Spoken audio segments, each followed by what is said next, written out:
Merhaba arkadaşlar, kanalıma hoş geldiniz. Bugünkü modelimizi şöyle güzel bir ipimiz var, onunla başlayacağım. Şöyle göstereyim. Bebe yünü. Kullanacağım şiş 3 numara. Modelimiz oldukça güzel ve kolay bir model. Ajurlu, şöyle harika görüntüsü olan bir model. İnşallah siz de beğenir, benimle yaparsınız. Dilerseniz yapım aşamalarına geçelim. İlmeklerimizi alarak başlayalım. Şu şekilde birinci ilmeğimi aldım. Bu model için ilmek sayısı 2 ve 2'nin katları. Yani çift sayıda olması gerekiyor. Yapacağımız örgüye göre ilmek sayımızı bu şekilde başlayıp modelimizi kurabiliriz. Ben şöyle kısa bir anlatım yapacağım. Onun için az bir ilmek sayısına ihtiyacım var. Hemen şöyle sayalım. Şöyle 2 sayayım bakın. 2, 4, 6, 8, 10, 12, 14, 16, 17, 18 ilmekle modelimi kurmaya başlayacağım. Şimdi birkaç sıra haroşa lastik yapacağım. Daha sonra modelimizi kurabiliriz. Şu şekilde birinci ilmeğimi ilk sıra olduğu için ördüm. İlmeklerimi düz örerek haroşa lastiğimi yapıyorum.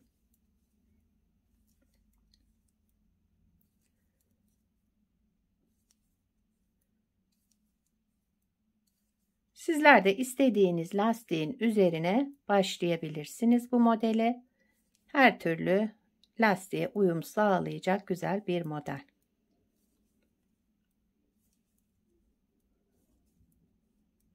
Kenar ilmeğimi de ördüm. Bir sıra düz yaptım. Düz örerek birkaç sıra haroşayı tamamlayacağım. Lastiğimi bu şekilde tamamladım. Şöyle 3 diş haroşa olana kadar lastiğimi yaptım. Modelimizin birinci sıra ön yüzündeyiz. Kenar ilmeğimi örmeden aldım. Sıradaki 2 ilmeğimi düz örerek tek ilmeğe düşürdüm. Tekrar sol şişimi aldım ve bu ilmeğimi bir kez daha ördüm. Sıradaki 2 ilmeğimi düz örerek tek ilmeğe düşürdüm, kestim sola doğru. Daha sonra bu çıkardığım tek ilmeği de bir kez daha ördüm. Sıradaki 2 ilmeğimi sola doğru kestim, tek ilmeğe düşürdüm. Çıkardığım bu tek ilmeği de tekrar düz olarak ördüm. Birinci sıra ön yüzünde bu şekilde devam ediyoruz.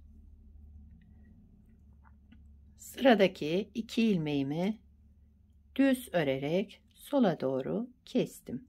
Çıkardığım tek ilmeği tekrar düz olarak ördüm.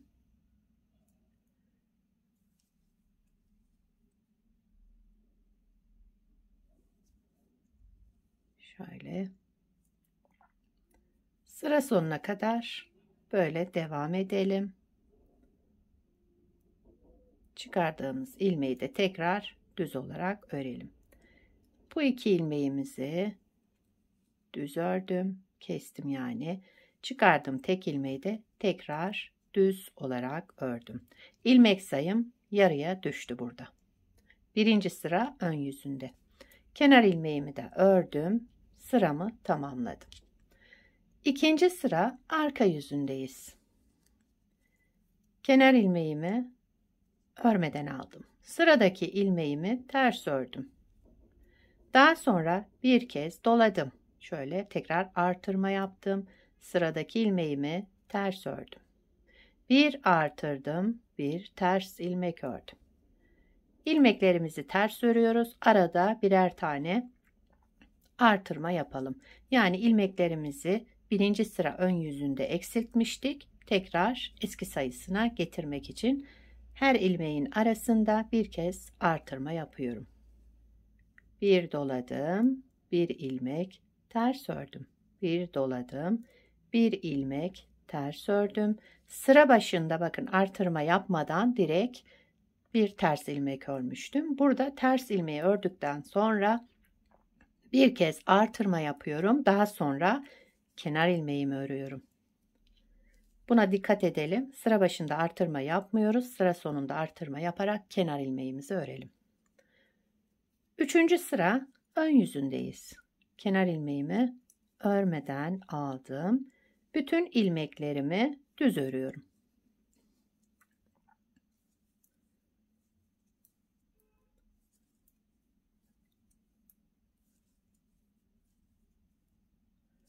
Sıra sonuna kadar ilmeklerimizi düz örerek devam ediyoruz. Şöyle göstereyim.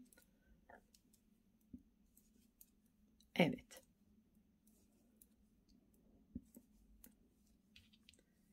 Üçüncü sıra ön yüzünde ilmeklerimi düz olarak ördüm. 4. sıra arka yüzünde bütün ilmeklerimizi ters örelim. Kenar ilmeğimi örmeden aldım. İlmeklerimi ters örerek devam ediyorum. Şöyle.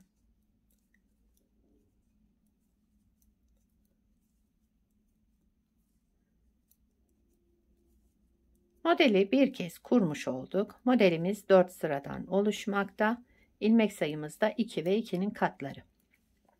Yani çift sayıda olması gerekiyor. Bu şekilde modelimizi kurabiliriz. Kenar ilmeğimi de ördüm. Modeli bir kez kurmuş olduk. Tabi model ilk kez yapıldığında kendini göstermiyor. Birkaç kez üst üste kurduktan sonra model tam kendini göstermeye başlayacak. Modelimizi bir kez daha kuralım hemen. Modelin 1. sıra ön yüzündeyiz. Kenar ilmeğimi örmeden aldım. İlmeklerimi çift aldım, düz ördüm. Tekrar çıkardığım ilmeği de bir kez daha düz ördüm. 2 ilmeğimi aldım, düz ördüm. Çıkardığım ilmeğimi bir kez daha düz ördüm. İlmeklerimizde eksilme oluyor bu sırada. Yani 2 ilmekten tek ilmek çıkartıyoruz. Çıkarttığımız ilmeği de bir kez daha örüyoruz. Şöyle bir görüntümüz olacak. İlmek sayısı yarıya düşüyor. 1. sıra ön yüzündeyiz. 2 ilmeğimi bir aldım. Keserek düz ördüm. Tekrar çıkardığım ilmeği de bir kez daha düz ördüm. Sıra sonuna kadar böyle devam edelim. Şöyle.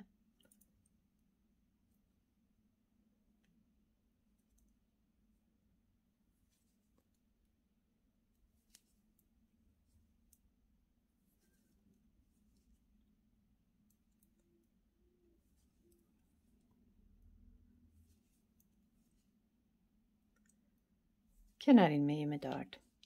1. sıra ön yüzünde bu işlemleri yaptım. 2. sıra arka yüzünde eksilttiğimiz ilmekleri tekrar artıracağız.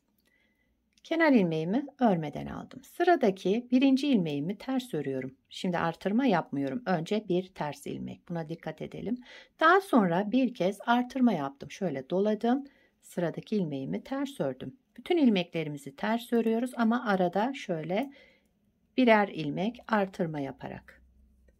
Bir doladım, bir ters ilmek ördüm. Bir doladım, bir ters ilmek ördüm. Bir doladım, bir ters ilmek ördüm. Sıra sonuna kadar böyle devam ediyorum. Evet, sıra sonuna geldim. Son ters ilmeğimi de ördüm. Daha sonra bir kez doladım. Artırma yaptım. Daha sonra kenar ilmeğimi ördüm. Buna dikkat ediyoruz. Sıra başında artırma yapmıyoruz. Sıra sonunda yapacağız. Şimdi 3. sıra ön yüzüne geçtik. 3. sıra ön yüzünde kenar ilmeğimi örmeden aldım. Daha sonra bütün ilmeklerimi düz örüyorum. Şu şekilde ilmeklerimin hepsini düz olarak örüyorum.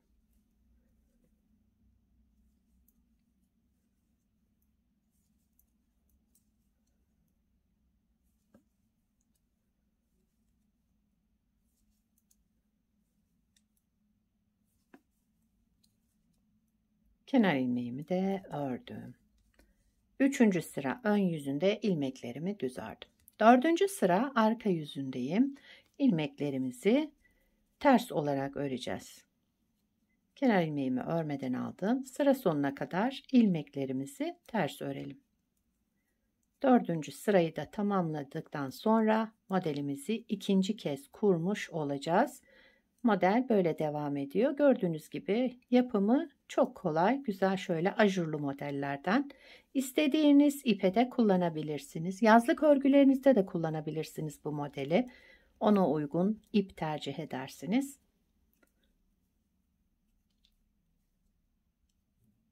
Evet. Kenar ilmeğimi de ördüm. 4. sıra arka yüzünde ilmeklerimi ters ördüm. Evet, bakın model yavaş yavaş oluşmaya başladı. Şöyle güzel, şöyle verev verev giden bir model. İnşallah siz de beğenirsiniz. Bir de daha önce yapmış olduğum bir parçam var. Onu göstereyim. Şöyle yeleğin ön parçası olarak düşünün. Öyle göstermek istedim. Bunu beraber yaptık. Haroşa lastik üzerine yaptık. Bunu da daha önce yaptığım parçamı da şöyle tekstil tipi lastik uyguladım. Yine haroşalı, altı da şöyle bu şekilde olan bir lastik. Kenar pat olarak da yine haroşayı devam ettirdim. Evet, modelimiz böyle arkadaşlar. Gördüğünüz gibi gayet güzel ve zarif bir model. Yeleğin şöyle sağ parçası olarak düşünün bunu. Modelimizin arka yüzü de bu şekilde. Şöyle görüntümüz var. Kenar ilmeklerimiz.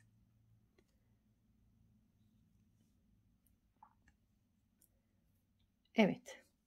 Sizler de bu modeli nelerde kullanacaksınız? Hangi örgülerinizde? Onları da yorumlarda belirtirseniz yapacak olan arkadaşlarımıza da fikir olur. İnşallah beğenir, benimle yaparsınız. Bugünkü modelimiz buydu. Beni buraya kadar izlediyseniz bir beğeni yapmayı, yorum yapmayı, beni desteklemeyi unutmayın arkadaşlar. Şimdiden hepinize teşekkürler. Yapacak olanlara kolay gelsin. Bir sonraki videoda görüşmek üzere. Hoşça kalın.